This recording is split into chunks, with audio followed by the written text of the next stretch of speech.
Hello everyone. Welcome back to the video, and today I'm going to be talking to you about failure. As I talk about that, I'm going to be snacking on a mint Oreo shake that I made that I will later share in this video. So if you want to see what that's like, stay tuned. It'll be in at the end. But without further ado, let's hop into the video on the topic of failure. So I'm going to share my screen. I'm going to bring us to a PowerPoint here. And let's look at failure. So to begin, what is failure? Failure is the state of not meeting a desirable intended objective. It may be viewed as the opposite of success, right? So it's when we do something wrong, it's when we don't make our goal, it's when we lose a game, fail a test, you name it. We all know failure. I don't need to explain it to you, so let's hop into the next slide. Learning to fail. So this is important, right? And I like this graphic. Most people think of failure as either you win or you fail, right? There's two paths, either go down one or the other. Whereas what successful people know is that to win, you have to fail. Okay, so this is where it starts to become important. Learning to fail. Failure itself could mean first attempt in learning, right? Think about that. First attempt in learning. To really learn, you have to fail, and most of us hate failing. So are we really ever learning? I don't know. It's a question for you to ask yourself. But the second bullet point of failing forward. So this is the idea of, once I do fail, is that going to knock me back 5 steps, or am I going to move forward 5 steps? So that's the mentality I want to shift in people's brains. That is the purpose of this video. If you leave anything from this video, leave with the mentality of, I'm going to fail forward. I'm going to be better because of my failure. And lastly, need preparation. The reason why I bring this up is because it's important to distinguish failing due to lack of preparation and failing due to a learning opportunity. So for any of us who have ever failed a test because we didn't study, because we were doing something else, that is different than failing because of a certain situation that was out of your hands, or you tried preparing for something and it just didn't go your way, but you learned from it, right? Those are different. So it's important to have preparation, to put in the effort, and if you fail then you reevaluate the situation, you look at what you can do different, and you move forward. And not having any effort put in, no preparation, and then failing, well, that's kind of the desired outcome at that point. You weren't trying to succeed in the first place. So let's look at my failure. And this was actually yesterday. So today's Sunday. This was on Saturday.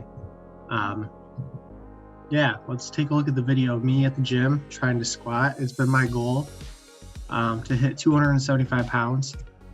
And I've been getting close, and let's look.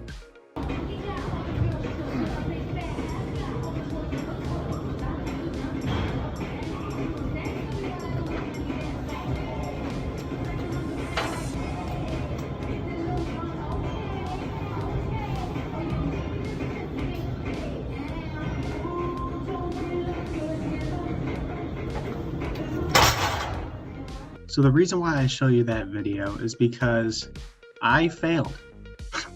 I did not get that weight up.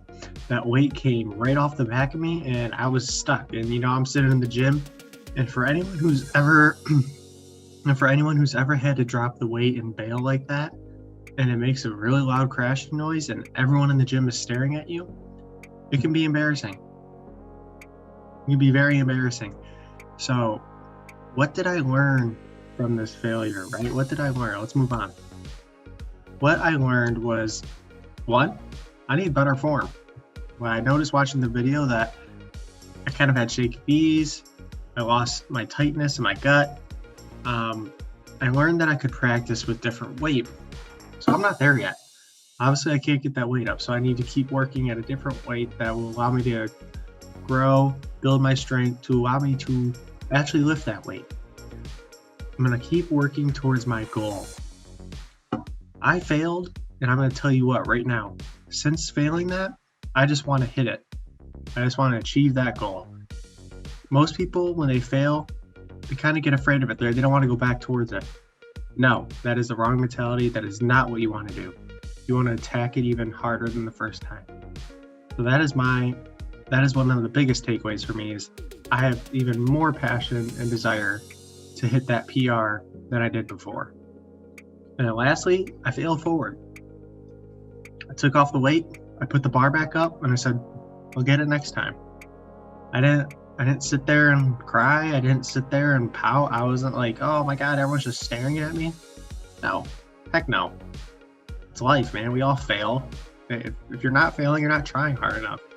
At the end of the day, you need to push yourself to where you do fail and where you do learn so you can grow at the end of the day. And that's what's important. So, on to the next slide.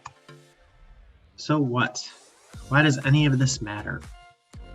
We are all scared to fail, but don't let that fear stop you. And this is the part of, many of us want to achieve some great things in life. We have some big goals, some big aspirations, but we're scared of what might happen once we start chasing those goals. We're scared we might lose friends. We're scared of how people might look at us. You name it, we're scared. We're scared we might lose money. And that leads into the second goal. You can't let that fear stop you from chasing your goals in life. So whatever it is, chase them. You only live once, right? Drake, YOLO. But it's so entirely true. My personal goal is to live a life where my name is remembered. Sounds bold, sounds very bold, right?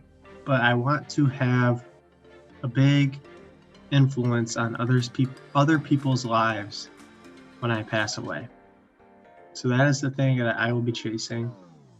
That will be my purpose, I believe, in life. And then learn to admire failure, because then you know you are growing. I'm not saying it should be your goal to fail. It should be your goal to succeed. But when you do fail, trying to achieve your goal, learn to admire the process. Learn to admire the continuous cycle of failing, reevaluating, trying again, and then hopefully getting success. So that is the importance of failure and why this whole presentation matters. So without further ado, thank you for listening to this little TED Talk of mine. I'm now going to share with you how to make this Oreo mint smoothie. So let's hop right into it. So welcome to the dorm room kitchen. I've got quite the setup. I'm very fortunate for this, being an RA.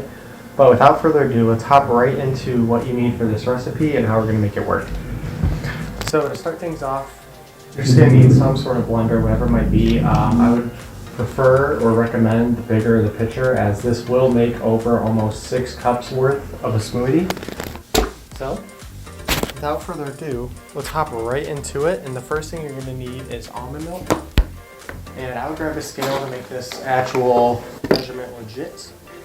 The first thing, 84 grams of almond milk.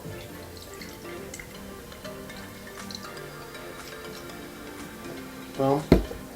And then you're going to go into fat-free Greek yogurt. So 140 grams of fat-free Greek yogurt.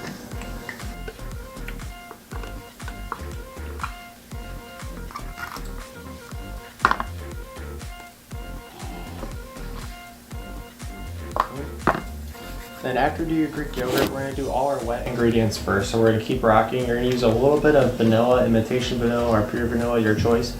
Just do a couple splashes. You don't have to do any crazy measurement for that. And then this is where the flavor comes in. So you have to get a pure peppermint. So to show you what I'm using, I'm using a pure peppermint extract. And you want to be very light on the amount you use here. If you use too much, it's going to be very overwhelming. So I recommend just taking the literal cap, filling that up, and then just dumping that in. And that'll be more than enough. And then this is the most underrated part of the recipe. You need to get green food coloring, okay? The shake itself will not be green without it, but if we really want to go for that mint shamrock shake vibe, you need to have the food coloring. It's just a must. So add that in. Well, so far we've done our almond milk, yogurt, extracts, the vanilla, and the coloring.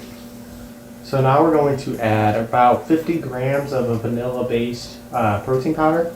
So what I use is gold standard whey, and it's vanilla ice cream. This works well for me, it's cheaper, and I genuinely like the taste. So add that in.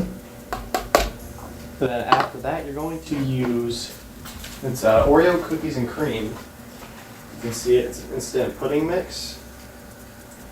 And this will add a lot of flavor and not too many extra calories. So you're going to use roughly 10 grams of that mix and go ahead and throw it in. As well as you are going to need a little bit of xanthan gum.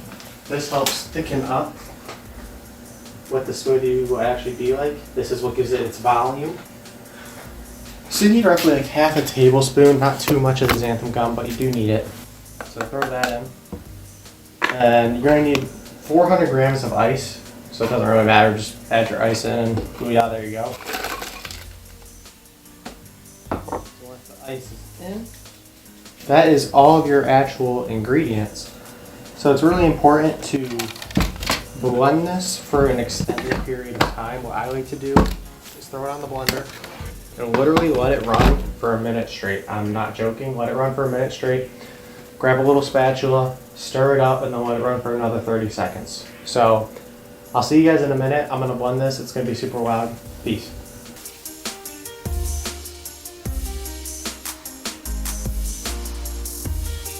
Okay, so we're done blending, and I'm gonna bring it up to here so you can see. It's a very, it's a thick consistency, and you can look how much there is in this blender. To give you a reference on the size, it's about 5.5 cups right here, and this is where we turn it into that mint Oreo shake. So what I did in advance is I took 4 Oreo mint thins, right? So you can see them right here. 4 of these, and then 15 grams of some sugar-free Hershey's chocolate chips. And I blended them up, not super small, but I got a little bit of chunks, and then what you're gonna do is just throw it in after it's done blending.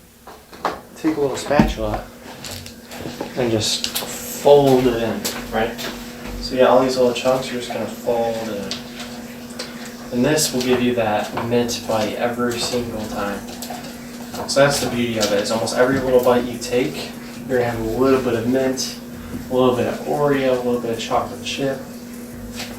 And this, my friends, is the finished, complete mint Oreo chocolate shake. And you can see that this boy is thick. I'm trying to give you a little bit of a... So for this whole entire thing, it's roughly 550 calories.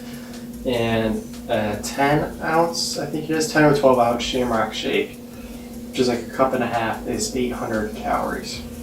So not only are you getting almost 4 times the amount, but you still have less calories. And I'm not going to say it tastes just like a Shamrock shake, I'd be lying to you, but it tastes about 90% exactly the same. And for 90% the exact same taste, for a lot less calories and a lot more volume, I'll take that any day. So, cheers to a mint Oreo shake, give it a try, and I'll see you in the next clip.